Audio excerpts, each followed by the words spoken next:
आज हम शुरू कर रहे हैं मूल अधिकार। मूल अधिकार में हम चर्चा कर रहे हैं समानता का अधिकार। समानता का अधिकार अनुच्छेद 14 से 18 तक दिया हुआ है। समानता का जो अधिकार है वो प्रजातंत्र का आधार स्तंभ समझा जाता है। प्रजातंत्र में सभी लोग समान हैं। समानता के अधिकार में कानून के समक्ष समानता, धर्म, नस्ल, जाति, लिंग आदि के आधार पर भेदभाव का निषेध, सरकारी नौकरियों में समान अवसर, अस्पृश्यता का निषेध। पहला है कानून के समक्ष समानता, अनुच्छेद 14। राज्य द्वारा किसी भी कानून का निर्माण किया जाता है या उसका क्रियान्वित किया जाता है तो राज्य द्वारा किसी भी नागरिक के साथ कोई भेदभाव नहीं किया जाता। वो सभी व्यक्तियों पर समान रूप से लागू होता है।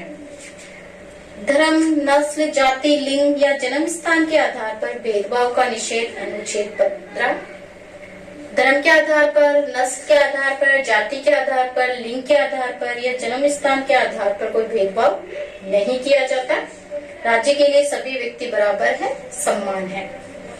अब हम देखते हैं कि सर्वोच्च न्यायालय ने एक ऐतिहासिक फैसला राज्य सरकार और केंद्र सरकार को दिया और एक आदेश जारी किया 15 अप्रैल 2014 को, जिसमें ये कहा गया कि सामाजिक रूप से और आर्थिक रूप से जो पिछड़े हुए किन्नर हैं उनको सरकारी योजनाओं का लाभ मिलना चाहिए, उन्हें भी सरकारी संरक्षण मिलना चाहिए और उन्हें भी जो है आगे आना चाहिए। इसलिए उन्होंने स्त्री और पुरुष दो श्रेणी के अलावा तीसरी श्रेणी किन्नर उनको भी मान्यता प्रदान की और उन्होंने कहा कि ये वोटर आईडी और इनमें इनकी श्रेणियां भी रहेगी। राज्य के अधीन नौकरियों का समान अवसर, अनुच्छेद 16। अनुच्छेद 16 में कहा गया कि राज्य के द्वारा जो भी सरकारी नौकरियां निकलती हैं उनमें सभी नागरिकों को समान अवसर मिलेगा। उसमें जो विशेष योग्यता किसी नौकरी के लिए है वो अगर कोई व्यक्ति या कोई नागरिक पूरी करता है तो उसको उस नौकरी के लिए आवेदन करने का समान अवसर प्रत्येक व्यक्ति को दिया जाएगा। अस्पृश्यता का निषेध, अनुच्छेद 17। अनुच्छेद 17 में कहा गया कि जो अस्पृश्यता है वो दंडनीय अपराध घोषित कर दिया गया। समाज में सभी बराबर है, सभी समान है। संसद द्वारा 1955 में अस्पृश्यता अपराध अधिनियम एक दंडनीय अपराध घोषित कर दिया गया, ये कानून बन गया। इसी अस्पृश्यता अपराध अधिनियम को 1976 में नागरिक अधिकार संरक्षण अधिनियम 1955 कर दिया गया, में संशोधन कर दिया गया। 1989 में इसे और अधिक कठोर बनाते हुए अनुसूचित जाति व अनुसूचित जनजाति निरोधक कानून बना दिया गया। अब हम देखते हैं कि उपाधियों का निषेध, अनुच्छेद 18। मतलब राज्य सरकार या केंद्र सरकार द्वारा किसी भी तरह की उपाधि दी जाती है तो वो समाज में एक असमानता की भावना को पैदा करती है। इसलिए विद्या और सेना के अतिरिक्त कोई उपाधियां प्रदान व्यक्ति को नहीं की जाएगी। फिर भी हम देखते हैं कि भारत सरकार द्वारा भारत रत्न, भारत भूषण, पद्मश्री आदि उपाधियां नागरिकों को प्रदान की जाती है। स्वतंत्रता का अधिकार, अनुच्छेद 19 से 22।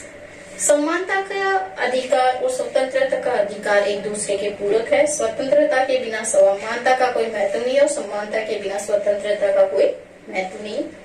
स्वतंत्रता का जो अधिकार वो हमें अनुच्छेद 19 से 22 तक दिया हुआ है। पहला है विचार और अभिव्यक्ति की स्वतंत्रता। हम कोई भी अपना विचार रख सकते हैं, उसकी अभिव्यक्ति कर सकते हैं। राज्य द्वारा हमें कोई रोक टोक नहीं है। राज्य तभी रोकेगा जब हम अशांति को फैलाते हैं, किसी का अपमान करते हैं या किसी को मानहानि पहुंचाते हैं। अस्त्र शस्त्र रहित और शांतिपूर्ण सम्मेलन की स्वतंत्रता। हम कहीं पर भी इकट्ठा हो सकते हैं, शांतिपूर्ण तरीके से सम्मेलन कर सकते हैं, अपनी बात रख सकते हैं। राज्य हमें रोकेगा टोकेगा नहीं। राज्य तभी हमें रोकेगा जबकि वो अशांति को उत्पन्न करती हो। समुदाय और संघ के निर्माण की स्वतंत्रता।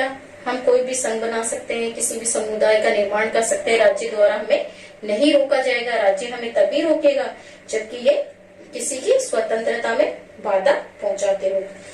भारत राज्य क्षेत्र में अबाध भ्रमण की स्वतंत्रता, हम कहीं पर भी भारत राज्य में घूम फिर सकते हैं, किसी भी क्षेत्र में जा सकते हैं, राज्य द्वारा कोई रोक टोक नहीं है। बस यही है कि हमें अपने देश की नागरिकता प्राप्त है या नहीं।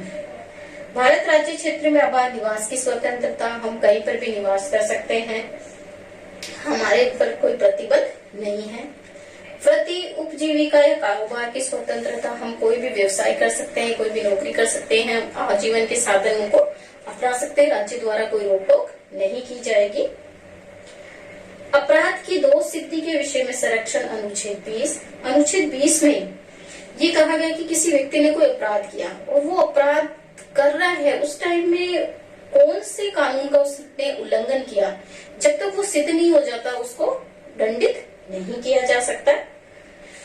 प्राण और दैहिक स्वतंत्रता का संरक्षण, अनुच्छेद 21। अगर किसी व्यक्ति ने अपने प्राणों की रक्षा के लिए या अपनी जो व्यक्तिगत स्वतंत्रता है उसको बचाने के लिए या अपने प्राणों को बचाने के लिए कोई अपराध किया है, उसके में उसे संरक्षण प्राप्त है, अनुच्छेद 21 के अंतर्गत। अनुच्छेद 21 कै जोड़ा गया है, जिसमें शिक्षा का अधिकार जोड़ा गया है। ये 86वें संवैधानिक संशोधन 2002 में किया गया और इसमें ये कहा गया कि जो सरकार है, राज्य सरकार या केंद्र सरकार, वो 6 से लेकर 14 साल तक के बच्चों के लिए अनिवार्य निःशुल्क शिक्षा प्रदान की जाएगी।